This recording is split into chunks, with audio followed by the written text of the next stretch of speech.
Start করিনি, যতটুকু আমরা খবর পেয়েছি।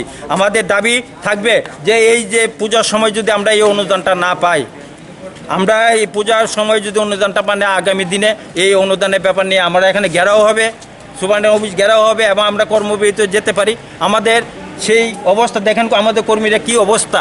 এইভাবে কোভিড সিচুয়েশনের মধ্যে অনেকেরই মানে অর্থনৈতিকভাবে সব শেষ, তারপরেও সরকারের যে ঘুষি সিদ্ধান্ত আমরা সবাই খুশি হয়েছি, কিন্তু অফিসের কারণে অফিসের এবং তারা ফাইল ফুট আপ করে এই যে দুর্বলতার কারণে আজকে প্রথম পূজা আরম্ভ হয়ে চলছে, আমরা আজকেও আমাদের অ্যাকাউন্টে সেই টাকাটা ঢুকিনি।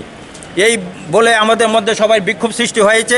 আমরা অফিসকে বলতে চাই আজকে 4টার মধ্যে যদি আমাদের অনিয়মিত কর্মচারীদের সেই টাকা অ্যাকাউন্টে না ঢুকে আগামী দিন কাজ কীভাবে চলবে, বিক্ষোভে আমাদের কর্মীরা সবাই বিক্ষোভে ফুসছে। কি মনে হয় 4টার মধ্যে গিয়ে করা সম্ভব হবে? মানে এমএস মহাশয় যে কথাটা বলছে তা নিয়ে চেষ্টা করবে, অফিসে তা নিয়ে চেষ্টা করবে, আশা রাখি।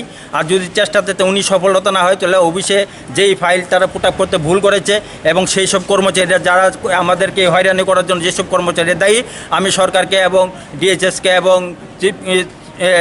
চিফ সেক্রেটারিকে আমি অনুরোধ থাকবে যে তাদের বিরুদ্ধে যাতে ব্যবস্থা গ্রহণ করা হয়।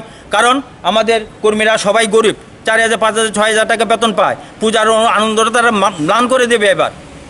তাদের তো কোনো অধিকার নেই আমাদের অনিয়মিত কর্মচারীদের পূজার আনন্দে ম্লান করার জন্য, শুধু তাদের ফাইল পুট আপ করার দুর্বলতার কারণে। তাই আমরা আগামী দিনে এটা যদি আজকের মধ্যে না হয়, কালকে থেকে কী হবে, আমাদের কর্মীরা কাজ করবে কি করবে না সেটা আমি জানি না, কারণ তাদের মনে খুব বিক্ষোভ জমে আছে। তারপরে আমি বলবো যাতে কাজ বদ্ধ না হয় সেইভাবে কর্মীরা একটু ধৈর্য ধরুক। আশা করি আমাদের সরকারের উপর, আমাদের দপ্তরের উপর আমাদের বিশ্বাস আছে। দেখা যাক আজকে 4টার মধ্যে আমাদের টাকা ঢুকে কিনা। কিসের কর্মী তারা? জিবি হাসপাতালে 3টা ক্যাটাগরি কর্মী আছে, ডিআরডব্লিউ, ডিআরবি এবং ক্যাজুয়াল।